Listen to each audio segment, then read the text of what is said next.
Hey, what's up, everyone? What's cooking? I hope you're having a good day thus far. Now, a couple months ago, I released a video talking about signs of an unhealthy INFJ, the INFJ personality type. And today we're going to be talking about the positive side of that, ways to work on becoming healthier if you are an INFJ. First of all, this is the one that I struggle with the most, so I guess that's why I put it first, I don't know. But try to be more spontaneous and playful. I don't just mean playful like, playing around, but like willing to interact more with people in that spontaneous way. As people who have introverted intuition as the dominant function, it makes us want to stay within our defined view of the world. And that means also we like to plan a lot. We really like to plan stuff out before we go into it, which can make us very not spontaneous. I like to say, I can be spontaneous if I have like two things to choose from, if I can plan for the spontaneity. This can hold you back sometimes. Look, it's good to plan. I mean, as a planner myself, I like having a well-defined plan for just about anything. We're going to the grocery store, I want a plan. I don't want to leave anything up to chance. So, when people, especially like if friends want to be spontaneous and want to do stuff off the cuff, or maybe not even just friends, like things come up in life that force you to be spontaneous, INFJs can really struggle because there's no time for a plan. It's just we gotta go with stuff in the moment. We've gotta be playful with other people and go along with the flow in the moment. It can be very difficult, very challenging. So this is something that we can work on, is when we get into a situation where we're gonna be faced with being a bit more spontaneous, rather than fight it, which is my natural inclination. I wanna just, I want to find a way around the spontaneity. Can I plan my way out of the spontaneity? Try occasionally, work your way up. Don't try to go all in at once and spontaneously decide I'm going to move to Japan or something. But you can be like, okay, I'm going to try to not plan this next thing out. I'm not going to try to figure out all the details in advance. Start with something low stakes, like your friends want to go out to dinner.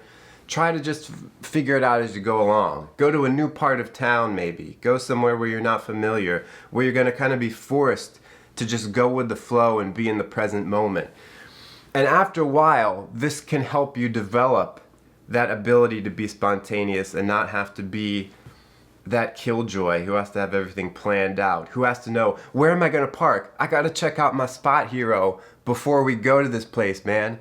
No, just try to go with the flow. And then after a while, you can start to level out that crazy need you have to always plan everything out. You're just trying to bring it a little bit more in balance so that at times you can just go with the flow. Let's stop briefly and support this channel with a quick commercial break. Thank you for sitting through that. You're a gem. Alright, our second tip. This is going to be another tough one. But learn to put yourself first before others and allow other people to be unhappy with the decisions you make. This is a dangerous one because there are a lot of us who already don't have a problem with that.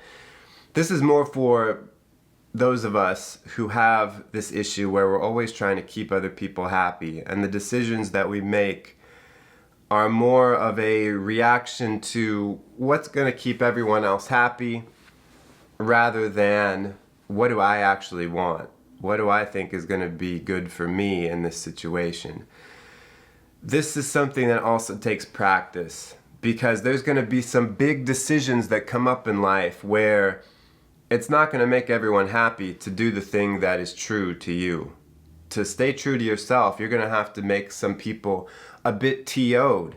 And you want to start working on it now with the smaller decisions. If you are struggling with this aspect, you need to start working on this now rather than waiting till it's this big life-changing decision. Because if you're struggling with it then, it's going to be way harder to put yourself first. And like I say, it's a fine line. Because putting yourself first isn't necessarily being self-centered or selfish, but I can see how some people can take that message and bring it into that negative direction. I think generally we're pretty empathetic people. We're sensitive. We know what's best for others, right? But we need to bring in the balance of not just sacrificing ourselves for that. We need to learn how to draw boundaries and realize I need to make decisions that work for me first before I think about, is everyone else going to be okay with this? You know what I mean? Which is not necessarily our first inclination. And you can get stuck in this rut of, well, I've been sacrificing what I want to do to keep everyone else happy. Or you get mad at other people because you have the decision you want to make, but and you're trying to get everyone else on board with it first before you feel like you can do it. And then you get mad when the other people don't get on board. So you've got to develop that ability to just put your foot down and say, this is what I'm doing because it works for me. This is what I want to do. And it's tough realizing that you don't really owe people you don't owe it to people that they're happy with your decisions. On to number 3. This is a good one. Be more present. Being intuitive means that we live in our imaginations more than we live in the physical world. And what goes along with that naturally is to constantly project into the future. Like I said, we're always trying to plan ahead. Even when we're not really aware of it, we're always trying to figure out what's coming around the corner. That's what intuition is good at. That's what the intuition, that's what its strength is, figuring out what's coming around the corner, man. And that's the gear that you can be stuck in if you're not careful, especially because INFJs are really out of balance when it comes to intuition and sensing. Extroverted sensing is really all about being present, being there in the moment. And this goes hand in hand with the first point of being more spontaneous, but you need to practice those moments of getting out of your head and just being present in the real world, in your body, being in the moment rather than being in a few seconds, a few minutes, a few hours, a few years into the future. Catch yourself, realize, oh man, I'm not even in the year 2000, whatever it is right now. I'm way ahead of it. And it's good from time to time. Of course, everyone needs to use their intuition to project out into the future a bit. It would be a terrible thing if you couldn't do it. But when you're sacrificing being in the present moment for that, you no longer live in reality. You live in a projection of the future. All right, the next one, number 4, might surprise you a bit. It's not advice I hear given out very often to INFJs, but INFJs are naturally teachers. We like to just tell people what our view of the world is in a way so we can help them out, be a bit better. If you watch yourself, you're going to find yourself making little life lessons out of the most mundane stuff all the time. Even if it's just a quick thing, you'll be like, yeah, man, that's how the world is. Because we want to help others, and because we feel like we've figured out a lot of the patterns with our intuition, and we're like, I've seen this happen before, let me tell others about it. Let me get it out there so that I can make them aware of what I have discovered. That's a good thing. It's not a bad thing, but the flip side of it is that we can forget to take in information and forget that we don't know everything and we need to learn from others. So that's the next point, is remind yourself that others have something to teach you. Everyone, not just the people that we look up to, not just our mentors, but everyone around us has something they figured out about life that we maybe haven't figured out. All right, maybe not the little children's, but maybe even then, maybe they see something in a different way that can open something up in our mind. So rather than getting stuck in that gear, that one way of, I need to tell you how I see things, and it's from a good place, it's from trying to help people, I need to tell you how things are, Allow yourself to reverse it from time to time and be like, oh, I can learn something from you even though you're not necessarily a teacher, you know? Just everyday people, they have their, and it's not so much that they have a ton of wisdom or whatever, but what it is that they have a different perspective on life. They're seeing things from a different way, which can also help us break out of that kind of narrow introverted intuition. It is a narrow thing. It's not looking out to gather in a bunch of different perspectives. So when we open ourselves up to realize that other people can teach us stuff about the world, about ourselves maybe, just from showing a different perspective, just from us taking in something that is different from how we see things, that can really open up our world. So remind yourself, it's not just me blasting out to the rest of the world what I know, right? I need to also take in from others, learn lessons from others, and be open to that. Be open to hearing their perspective and what they have learned through life. On to tip number 5. I put up a 1, but I should be putting up a 5 right now. This is so general, I wondered if I should even put it in here, but take care of your body. Take care of this vehicle that we're driving around this world. Of course, everyone should be taking care of their body, but it's not the most obvious thing to INFJs because it's all having to do with that inferior extroverted sensing. We don't respect the physical world so much. What we respect is our imagination. Even if we may think, it's a weird thing because that is our inferior function, we may think we really respect it because it's something we're not terribly good at. We're like, oh yeah, man, the physical world, being in the now, I love that stuff. But really, on a very base level, we don't respect it because it's not the first thing that we are putting our attention towards. That has to do with taking care of our physical body because to us, it's part of the physical world and it's easy to forget about it. It's easy to just be like, what's most important is my imagination, my intuition, and the body is a distant second. But don't let yourself go, is what I'm trying to say. Make sure that you get into your body.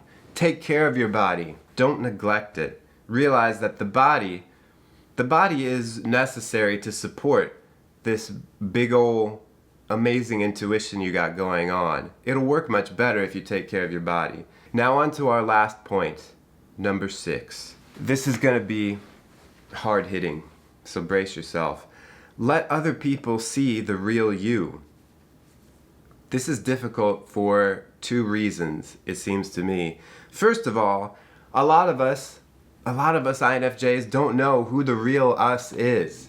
Or if we do, it's hard to put our finger on it because it kind of changes situationally. It can be difficult to be even aware of what our identity is. You know what I mean? And then beyond that, we like to, because of our extroverted feeling, we like to kind of move around with others to fit in. We like to be able to keep everyone else feeling good. And part of that is sort of shape-shifting a bit, moving our identity around to fit in with whomever, to be correct, whomever we're with. And I go out of my way to be correct, and then I end the sentence with a preposition. Oh well. It takes a lot for an INFJ. This goes back to putting yourself first in decisions, but it takes a lot for us to get to that point where we can be really solid in who we are as people, and then to allow other people to see that consistently and authentically throughout many different scenarios, with other people, different groups of people where we normally would try to blend in a bit more because we're good at that and we like to do that. We like to fit in and just go with the flow of what's going on. I don't mean spontaneity wise, going back to our first point. I mean more like go with the flow of what's the vibe of the room. We like to fit into that. We don't want to stand out so much and make ripples, make waves. We don't want to rock the boat. So this is something you've got to kind of get over, and a lot of these previous tips can help you develop that ability to be comfortable with who you are and be able to walk into a room and perhaps rock the boat a bit because you know who you are and you're not trying to put on a show for others. INFJs, believe it or not, can get the reputation for being fake and phony because we are able to do that game of kind of presenting ourselves in different ways depending on the situation. We're not the kind of people whose first inclination is going to be like, no, this is who I am. You all can adjust to that. No, we want to adjust to the room. And it's going to be hard to fight that because a lot of times you're not going to think you're being fake. You're going to be like, no, this is just what I do. I play the game. We realize as INFJs, and as IN Frank James, social interactions are a big game. We get it. We understand the game and we don't mind playing it because we just feel like that's what you're supposed to do. You're supposed to play the game. And if part of the game is me, doing a little shucking and jiving, doing a little juke, a little power move, a little spin to fit in, to like obfuscate my true identity a bit, just to keep the happy vibe going, just to keep others happy, we'll do it because that's the game. So you have to develop this ability to, you're never going to not be aware of the game. You can't drop the knowledge of the game. But what you can do is realize I can play the game and still put forth my real self. I don't need to totally wear the cloak of personality and visibility just to get myself through these things. I can actually be me, put out there who I am. And maybe some people won't like it. Maybe some people won't be happy with it. Oh well. But that's what you've got to be able to develop in order to be like a fully rounded person, in order to be a healthier INFJ. Because if you do this for decades, if you play the game for decades of fitting in and not being your real self and not actually, you're going to start to not actually know yourself. What do I think is true? Who do I think I am? I don't know. I'm just looking at everyone else to define that for me. And it changes based on the situation. And people are going to resist that. People don't like it, especially if you're really good at playing the game. People don't like it when suddenly they see a part of you that has always sort of been there, but they haven't seen because you're good at hiding it. But start revealing those parts of yourself to others. Let them see the real you. And it's possible maybe you'll lose some friends along the way, but were they really friends? Were they really friends with you? But I think you'll also be surprised to know that a lot of people will accept you for who you really are. But of course, part of the first step of that is really figuring out who you are. How do you do that, you might wonder? That's a tough one. But it is something that I think with a lot of these other steps, being more spontaneous, being more present in the moment, taking care of your body, making decisions that are maybe unpopular but that are right for you, those can sort of start to define for yourself what kind of person you really are. And you can start to feel comfortable with that and allow yourself to show that to other people. So those are my 6 tips for being a healthier INFJ. If you want to check out some other videos of mine, click or tap the screen right there. If you forgot how YouTube works, make sure you smash like, subscribe if you want to see more videos like this and others, because I do a whole plethora of different kinds of videos. Hit that button. And until next time, stay cool and attractive.